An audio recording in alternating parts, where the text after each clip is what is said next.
It's a manic Monday for the PAC and the Mountain West.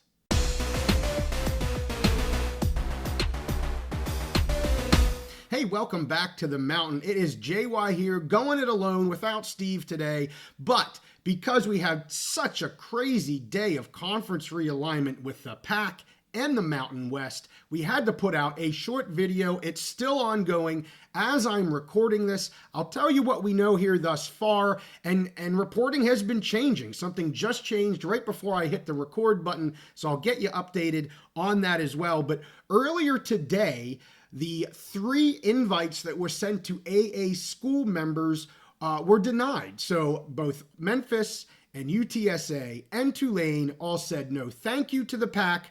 They are staying with the AAC, and that has really coalesced that conference. They're strong, and they are one of the top 5 G6 conferences that we have, and they are staying together.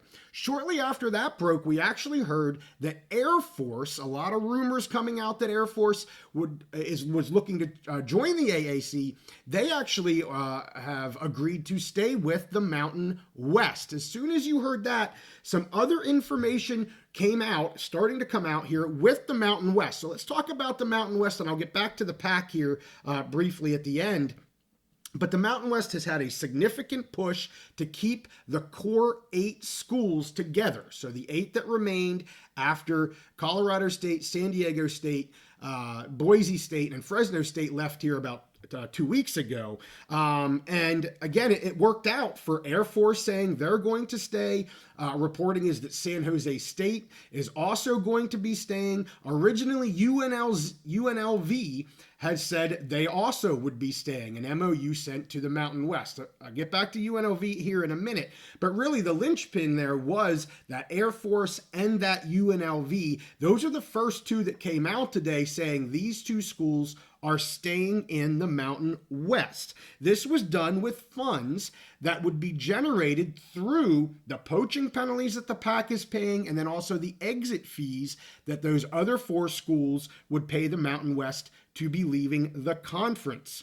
Shortly here, about an hour or 2 ago, we learned that USU is a new school that has said they're going to be leaving the Mountain West for the PAC. So it looks like Utah State now is number 5 that the PAC has poached from the Mountain West. Of course, that only increases the amount of money that the Mountain West is going to be getting in terms of the poaching penalties and more exit fees.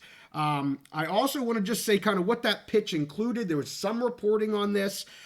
Supposedly there was going to be this one-time guaranteed payment of money. We haven't seen the numbers on that, but a one-time payment, and then also a guarantee that no school would take a step back in media distributions moving forward because of the changes to membership. And of course, they would avoid paying these exit fees. So you're talking about tens of millions of dollars to these schools. Pretty large incentives to stick around in the Mountain West for potentially 5 more years. That also has come out that tied to that pitch, to that revenue, would be a 5-year grant of rights that they would be giving to the Mountain West.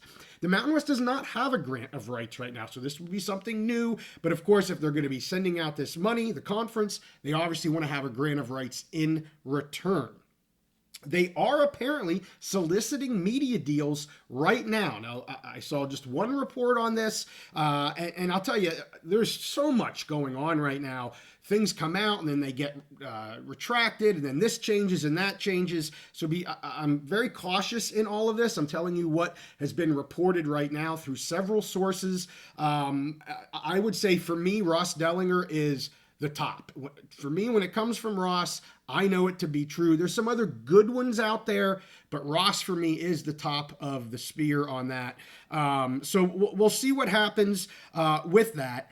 To me, if they're taking what we now know to be 7 schools, because USU left 7 schools, I would guess they have their targets, and I'm sure they've already talked to some of their targets. Again, my targets are New Mexico State, UTEP. Both of those schools have interest in the Mountain West. There's some history there as well. They're currently in the FBS. So New Mexico State and UTEP make complete sense, and I would be looking at Sacramento State from FCS. Of course, the Montana schools also very, very strong. So there are some options to backfill. Now, yes, they're at 7. They need 8.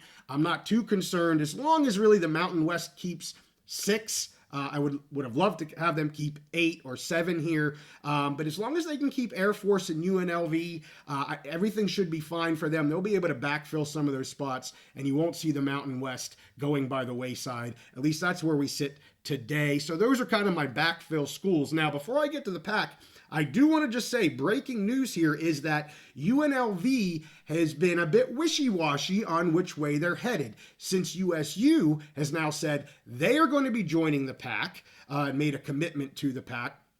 UNLV has apparently said, well, we didn't commit to the Mountain West. There was an MOU, but we haven't signed anything yet. We want to revisit that because some people are saying the UNLV piece was contingent upon all 8 schools moving together. So now that it's only 7 schools moving together, is UNLV saying, let's take a step back, make sure 7 is enough and we're still okay with this?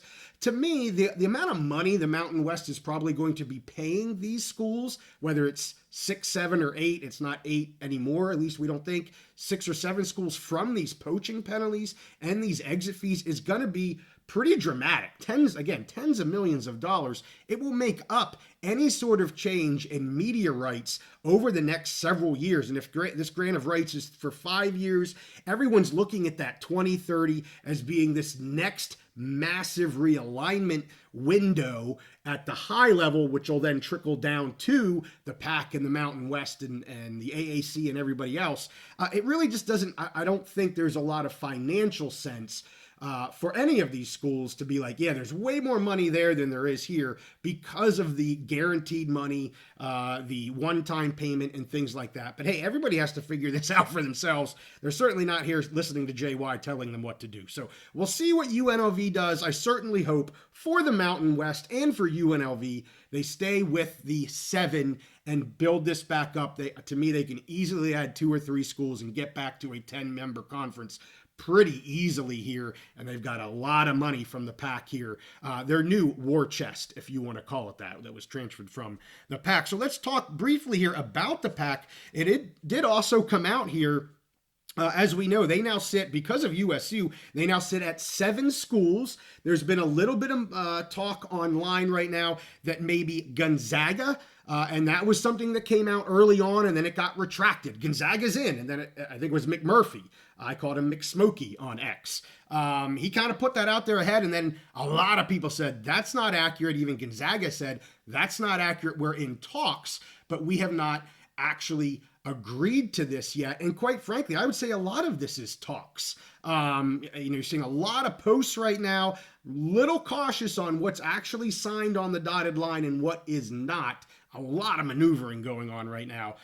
So again, I'm just trying to give this to you as we know it. But the other thing I wanted to mention with the PAC, it has been said there has been some incentives paid to schools jumping to the PAC from the Mountain West. Numbers that I saw was about $5 to $7 million each to help cover some of those exit penalties. That's in addition to the poaching penalties that they're paying the Mountain West. So we saw probably $16, $17 million of what these exit penalties are going to be per school.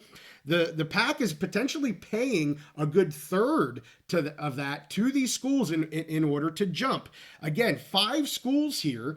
So we knew about the 4. I'll add USU. 5 schools is about $25 to $35 million that they're using from their war chest in order to get these schools in. And then, of course, you have the poaching penalties on top of that. So this number just continues to grow. Here in the mountain, Steve and I said 3 or 4 probably makes sense. As you get above 4 into the 5, maybe 6, you got to look at this and say, wow, financially, how is this making any sense? And certainly, if they go any more than 6, it just doesn't make any sense to me at that point. If you're going to go to 7 schools just bring in 9 and have them dissolve the conference. You save all of this money for 2 schools. You can live with 2 schools. If you're looking at UConn for football, potentially, you can save, some of that money. So whether or not they go UConn for football and Gonzaga for basketball on kind of partials, we'll see if they do that, or maybe they're getting UNLV back with some interest here. So a lot ongoing. I wanted to bring this to you guys as we know it right now. We'll have our live show on Wednesday night. We'll start with our picks. We'll absolutely have conversations about conference realignment. We'll see if any of this dust is going to settle tonight. But I'll tell you what, every time I check my X feed, it just something new pops up. So I'm sure if you're doing the same, your head's starting to spin by now. But with that, hey, we thank you guys for watching this. Had to get this out, just like we did an emergency episode here about 2 weeks ago when this all first hit. This is just as important. We're following both the PAC and the Mountain West. You know we do that here on the Mountain, and we'll continue to do that. So make sure you give this one a like and subscribe if you like our content. I'll be back with Steve next time, I promise. We'll see you next time on the Big Mountain.